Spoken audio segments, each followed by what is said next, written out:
Hey, everybody, I'm Paul Yeager, and welcome into the MTOM Show podcast, a production of Iowa PBS and the Market to Market TV program. We're going to be talking about economic development when it comes to innovation in agriculture, taking an analog idea and making it digital. We're going to go to Indiana and Purdue University. Dr. Allan Gray is our guest. He runs Dial Ventures. He'll tell us what it is, where he came from, his connection from the South to the center of the country. We'll also kind of figure out a way that maybe you can fit into that if you think that is a place that maybe you should go with your operation. If not, just know that's the landscape.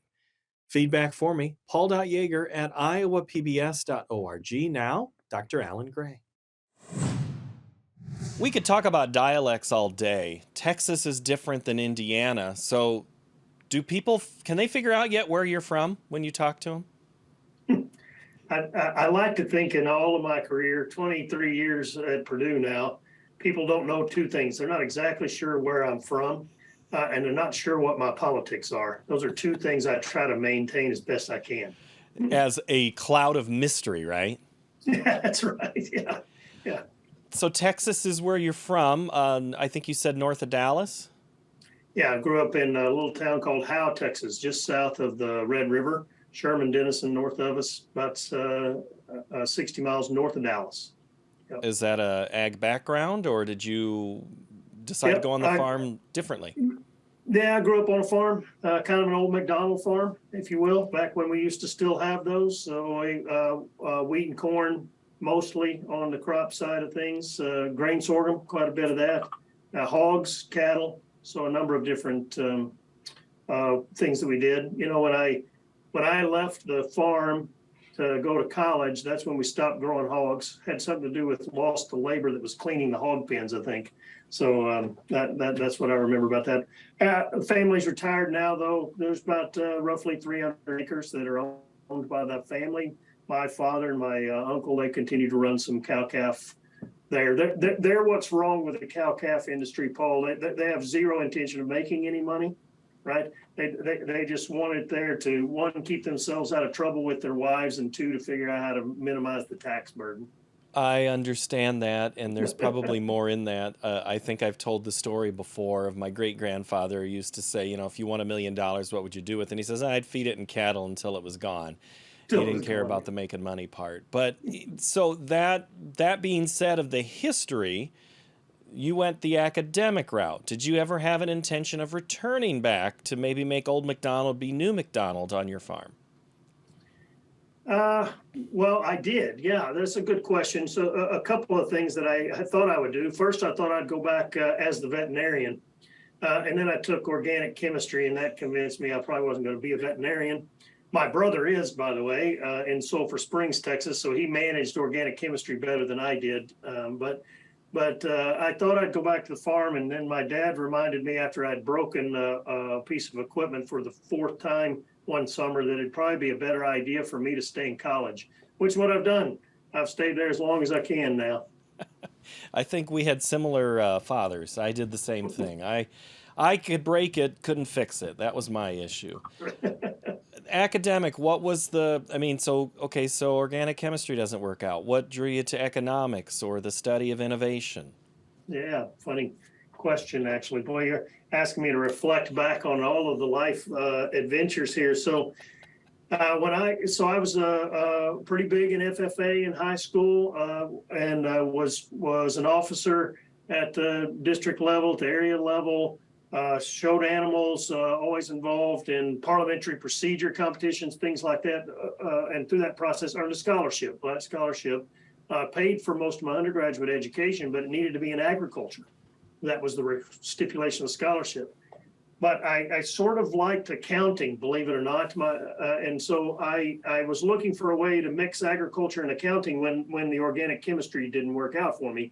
And so the way to do that was to go agricultural economics at Tarleton State University in Stephenville, Texas. And so that's what I did. I went to agricultural economics so that I could study agriculture in a way that still combined with sort of the business school thoughts around accounting. And that's what led me down that agricultural economics path, and then from there met some folks at Texas A&M while I was working for the experiment station on crop insurance decision making for farmers, and got connected with some faculty members at Texas A&M who were doing that research.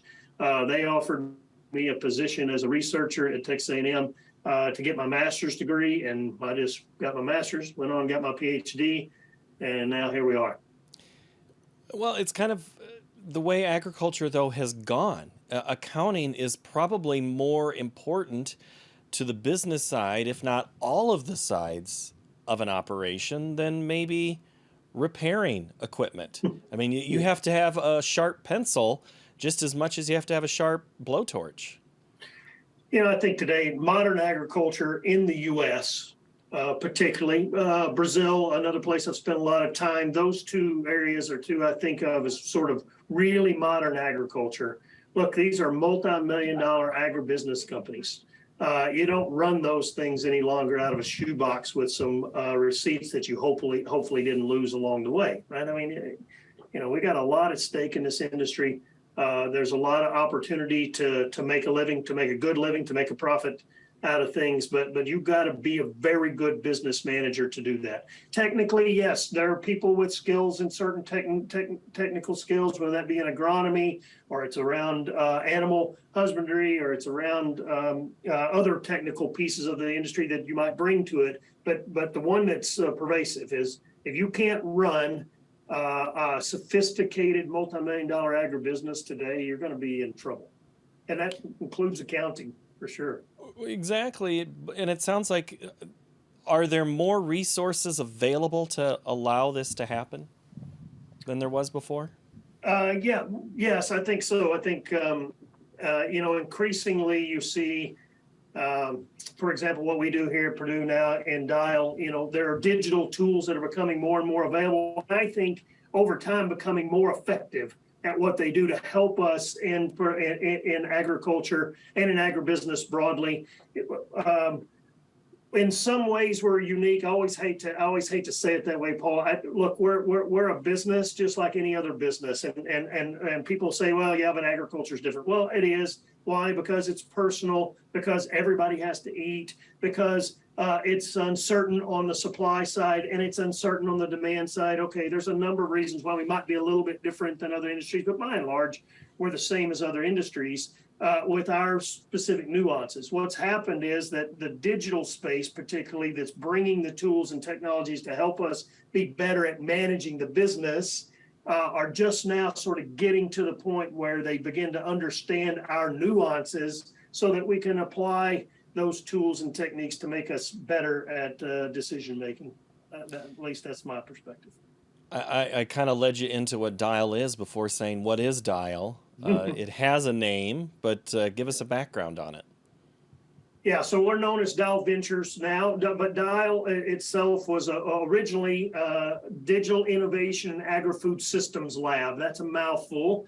And we're famous at Purdue for sort of taking mouthfuls of titles and then scrunching them down to 4 letters that probably don't mean anything at all. But that's how we got to Dial, Digital Innovation and Agri-Food Systems Lab, shortened to Dial. But then as we continue to develop our concept around what we're going to do in digital innovation, we've moved to this sort of startup studio concept now and added to the name Ventures. So we're Dial Ventures, and we're a startup studio here at Purdue.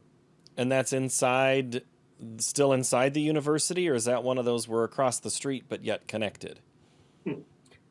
Yeah, that's a good question. We're in the Purdue Applied Research Institute. It's a new LLC that Purdue just created about 16, 17 months ago now. It's a place where Purdue has a bit more freedom to do contract types of work, to do things that allow them to be able to do better public-private partnership types of activities, and to do things like we're doing in our venture studio, which is really sort of combining that venture world with startup companies and equity sharing agreements, things like that.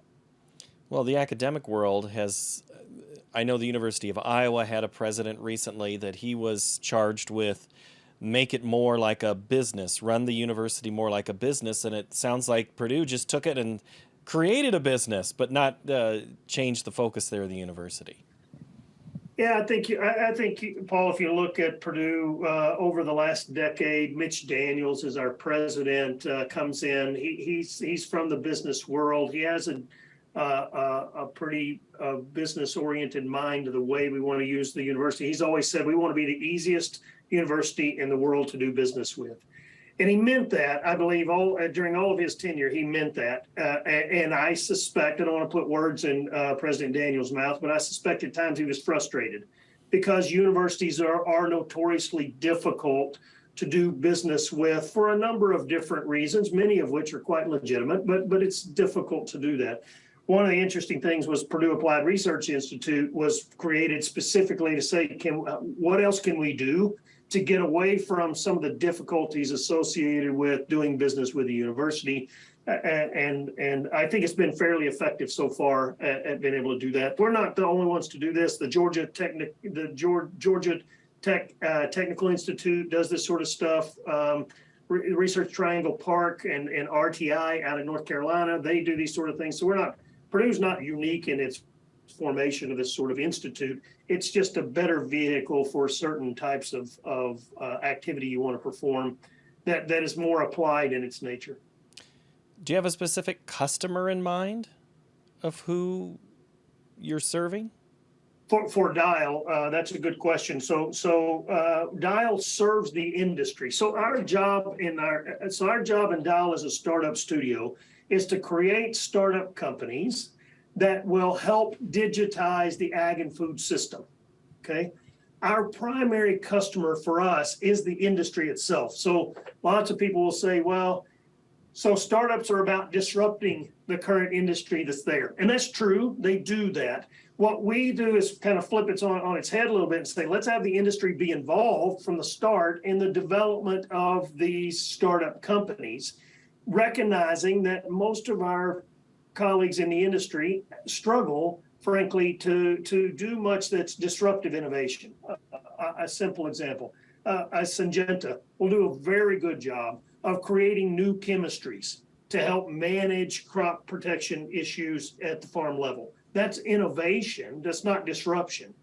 Disruption is how well can Syngenta do at disrupting the industry's approach to ESG through digital software. Well, it's not the core. They don't, but it might very well have a huge impact on their business long term, and they worry about it and they're paying attention to it.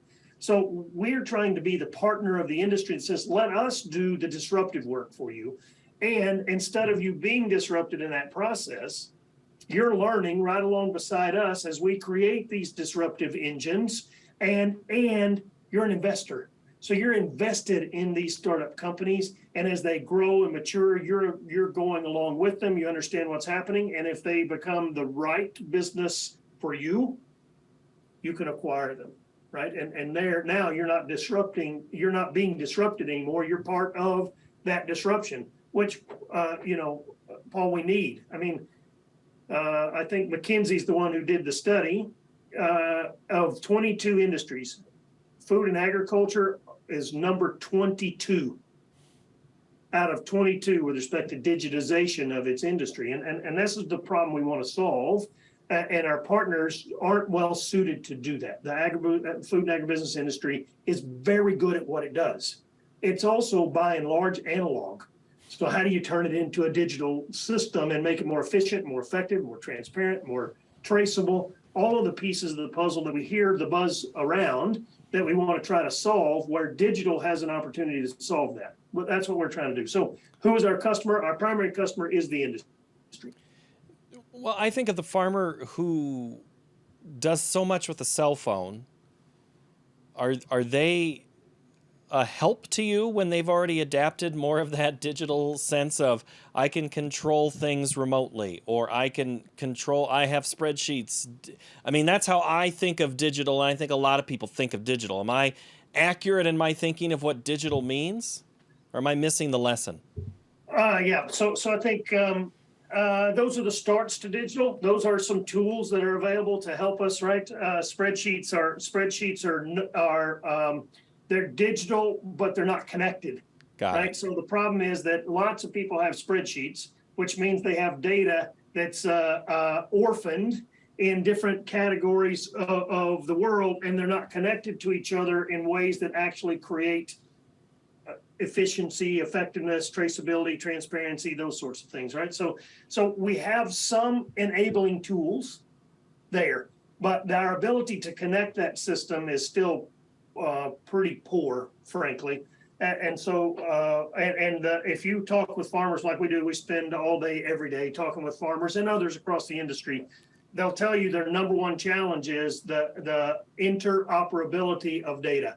And it's two ways. It's the data that was within my operation that I can't even get those connected well to learn from it and utilize that to help me get better. And then that data connection across partners is almost non-existent. And so when you can't get all of that data and information connected, you can't now really employ effectively things like where I think digitization is artificial intelligence, machine learning, the things that are not just I have data, but they're things that are taking that data and analyzing it and helping us do the jobs we're already doing in a more efficient, effective manner. And for the most part, where farmers are helping us is helping us identify what the jobs to be done are that they can't get done very well because they have these problems with digitization still, right? And so what they'll tell you is, I have more than enough data. I do not, Allan, please don't create another company to create more data. By the way, don't create another company to create another job for me to do either. How about if we just take the data I have, the jobs I'm trying to get done, and make those more efficient and effective? And whether I'm talking about that at the farm level, which we work on, Paul, or I'm talking about that at the ag retailer level, we're working on that, or we're talking about at the food manufacturer level, any one of those areas across that system, we're having similar conversations with similar groups around the same challenges. Get plenty of data, lots of jobs to do, can't get those jobs more efficient from the data we have yet. How do you help us with that? Allan, there are companies that have offered services and to be a one-stop shop. However, there becomes a pushback of whose data is it and why do you need to look at it to help? Because that's how it's pitched of we can be your one-stop shop for everything. And then there's people who are like, oh, I don't want to give that data up. Where's the debate that you have of trying to be efficient, but also maintain some ownership of data? Yep. So always a sticky issue. First thing you want to do is make sure that this is a trust system, and we know this. Our industry is a relationship built system. So the first place you want to start is from building a relationship, okay? And understanding how to build that trust with your customer base. And then from there, the next thing you have to do is show the benefits associated with sharing the data. My take is this: any customer will share the data with you if they believe the benefits they get are going to outweigh the costs and or the risks of sharing that data, right? So a couple of things that we want to do with that. First of all, we want a system that clearly shows we're going to help you we're going to help you do the jobs you're currently doing easier. Benefit first. Second of all, we're going to make sure you know you have control of what we do or don't do with that data. You are in control of it, right?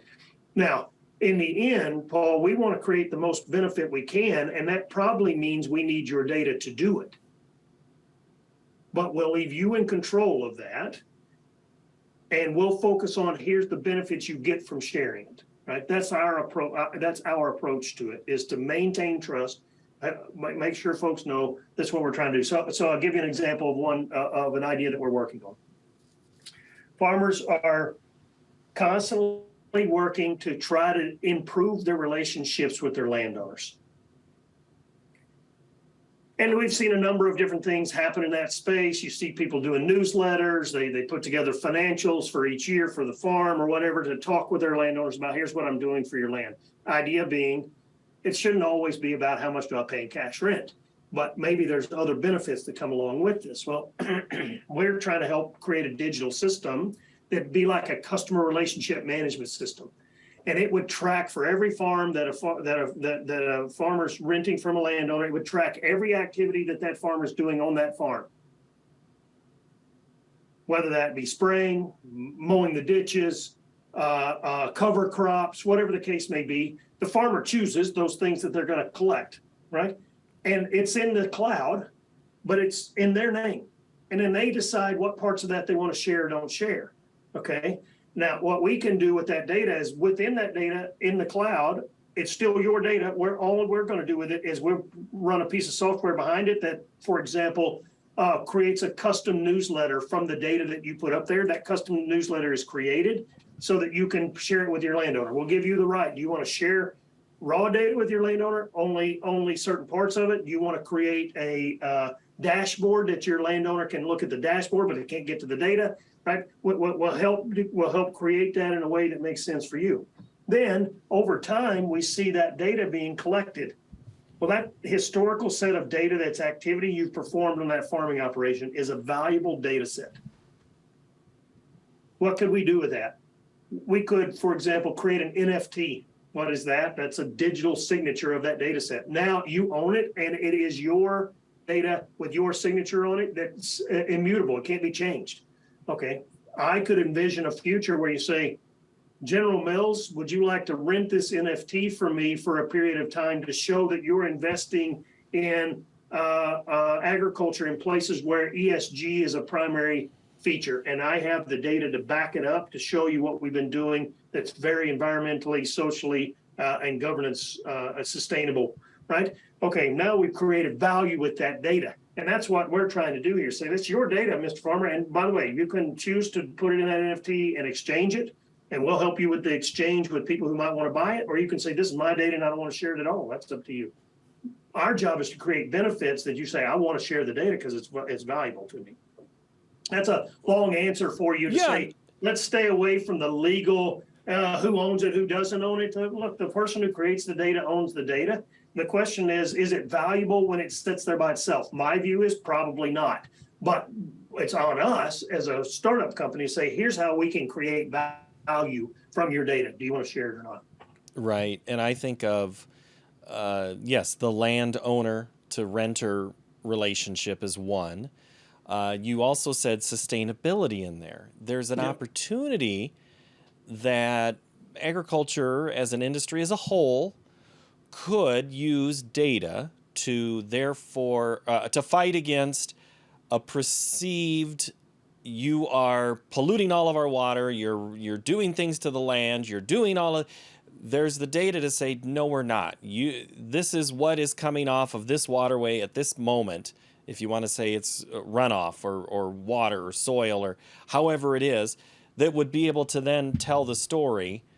Yep. In a way. Am I reading right what you're saying? Yeah, these are the things that I think that we could do to be, if we digitize our farming practices, we can have the data to prove these sorts of things. And actually, Paul, I think it's more important to think of it from this perspective. So a couple of organizations we've been working with, one is a food processor, a potato processor. I can be more specific, potato processor. Well, that potato processor has a board of directors. They're publicly traded. ESG matters. They got to have an ESG report. Turns out, where does most of the data for that potato processor come from? From their producers. The farm is the one creating the most valuable data sets for food industry, for ESG. That we are the data creators at the production agriculture level. But we're not digitizing that stuff very well and getting it into a package that can show real impacts, that can do a continuous improvement over time framework to show this is what's happening in this farming operation. And unfortunately, I feel like too much of the conversation early on headed down the regulatory path without understanding the differentiation opportunities that are there to be able to market our differential that we do at the farm level, right? A long time pet peeve of mine, Paul, are getting me off subject a little bit, but is marketing in production agriculture is the 4 Ps: price, price, price, and price. And I think it's the dumbest thing we've ever done. Why can't a farming operation market who it is, what it does, and price multiple sets of products, including data in its processes? And that's when you start thinking about marketing is actually, it's product, price, place, and promotion. And it's all four of those things together creates a strategy that creates real value. And I think what we've done is said, if it's not about price, then everything else is about regulation. And that's not true. There are real opportunities here to position yourself to create real value in the marketplace by the data you collect and the way in which you present it.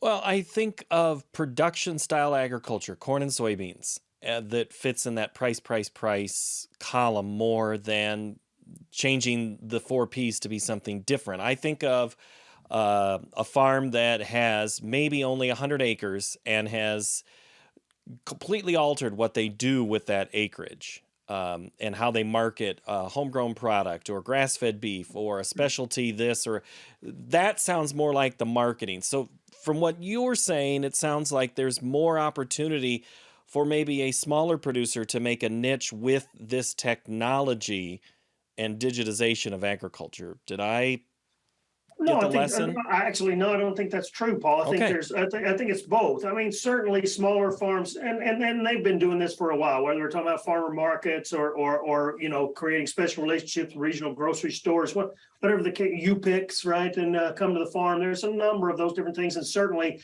there's a set of folks out there that have been quite successful at being able to market themselves in terms of that sort of consumer connection to the farm. There's that role. There's certainly a role to play there. But I think it happens in broadacre. I think it can happen in broadacre, and it should happen in broadacre, right? And in a lot of ways it already does, but people don't think about it that way, right? For example, the landowner is a customer of a broadacre crop farmer.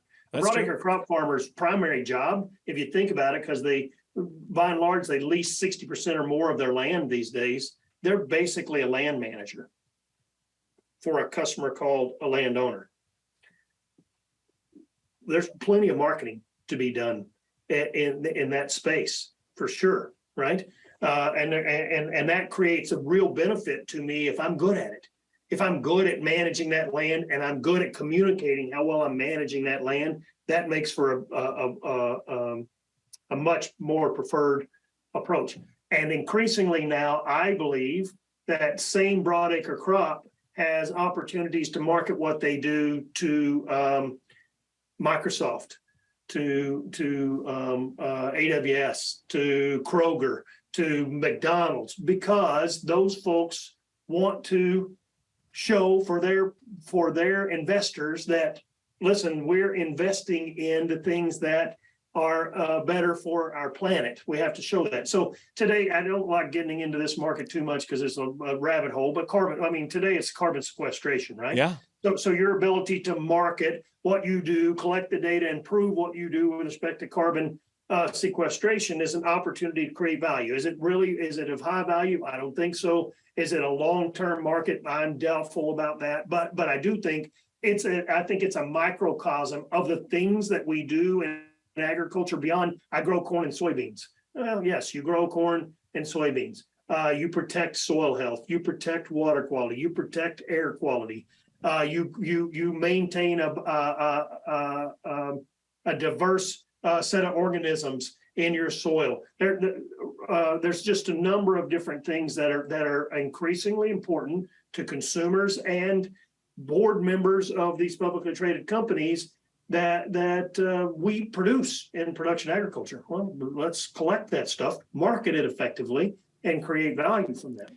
Well, you mentioned the value side of this discussion. That's fascinating to me because if I'm a producer or if I hold the crop, the commodity, whenever I have more than one person going after that crop, I usually win. A little competition helps me get a better price. And if I have other people after what I'm producing, as a producer, I'm going to win. Is that right? Yeah, that's for sure. No doubt about that. The more you have, but I would argue this, Paul, it's not just about the corn and the soybeans and the buyers on that side. Certainly, the more buyers I have, the better off I'm going to be. But what about the other products I'm producing? Yeah. If I have multiple buyers for those other products, and this is what we're kind of trying to challenge the industry to say: if we digitize, we'll create new digital products. What does it look like to produce digital products? A farmer is a producer. Well, if they're producing digital products, what do those look like, and who are the customers for those, and how do those create value? That's another way for us to think about the value side of that equation. And again, it's this: how do you get past the mentality, well, it's my data and I own it, Yeah, okay, well, it's your data, you own it, you produced it. How about if you create value from it, or extract value, not create value, extract value from it. It's your data. How do you extract value from it? That's the way I would want to think about it. Yeah, it's like you can have all the Beanie Babies from the 1990s, but if you've never sold them, they don't do you any good. Yeah, that's right. I mean, just sitting on a cache of that. How do you convince someone? Because I can think of plenty of skeptical producers who, it might not be about the data. They just resist a lot of, lack of a better term, a big brother effect. And like you say, I think you already answered it earlier. You talk about trust. Is that the hardest sales job in trying to convince someone to participate? So I think there's two avenues I would pursue on that, Paul. One is it is about trust and relationships, my view is the coast-based startup companies have struggled with this. I have the whiz-bang technology to solve all of agriculture's problems. Just let me do it. And they don't understand the industry. They don't understand the nature of relationships. The fact that people go to church with each other on Sundays. Yes, they compete they compete at times. Maybe they're competing for land, but they also will help each other harvest crops when somebody's sick. Right? It's not what the East Coast or the West Coast thinks of as competition. It's a very competitive environment in agriculture for sure, but it's a unique sort of relationship, trust-built system, and where they've struggled is they have not understood that well, in my judgment, to understand you've got to start from building those relationships, and that's how you'll get adoption. Now, having said that, but here's my other angle on that. Adoption in agriculture of technology is often difficult, right? Particularly in this space where it's a digital and data. It's not, hey, adopt this seed or adopt this crop protection. We've gotten used to that adoption of technology over time, or adopt this physical piece of equipment, right? That part is common in agriculture. This is a space that's uncommon. So I think that producers are naturally hesitant. My view of that and the way we think about that in Dial is that our startup companies probably aren't going to be that successful if their go-to-market strategy is let's go knock on farmers' doors and have them adopt. We need partners. This is why our agribusiness partners are so important. So we think about ag retail, we think about grain companies, we think about those companies that already have those relationships with these farmers, and saying, how do we help you do your job better, and in the process help the farmer do his job better, right? Let me give you an example. A company we've just about to start. We're almost launching this company within a week or two. It's a company focused on helping farmers manage the H-2A migrant labor system. So it's common on the coasts, right? Common in the South. It's coming to the Midwest because labor there is in such some a places, major problem.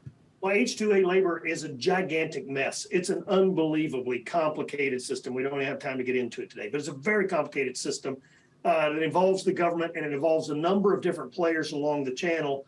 And we believe there's a real software solution that's going to help make that easier. Think TurboTax for H-2A labor. Think that way, right? The folks that are really building this hate it when I say that because I'm oversimplifying it. But in my simple mind, I'm like, okay, think about TurboTax for H-2A labor.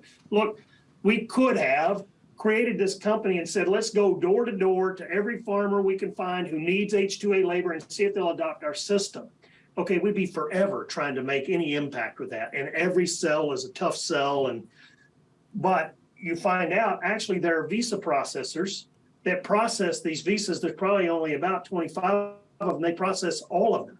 And they have relationships with the farmer or the farm labor company. That's an important relationship. And they struggle with the exact same problems that the farmers struggle. Well, let's make their job easier. And in the process of making their job easier, we're going to make the farmer's job easier in this same process. And now we're adopting technology in a way that's not so hard to get it adopted faster. And this is again, relationship building. We went to the farmers. We understood their problems. They started telling us how they get around it now. They introduce us to the visa processor. We start talking to the visa processor. They tell us And now we've found a way to say, hey, wait a minute, we trust you guys. You seem to be really in tune with what our real challenge is and how to help us get that problem done. Not, hey, I've got a solution for you. Everybody just adopt my hammer.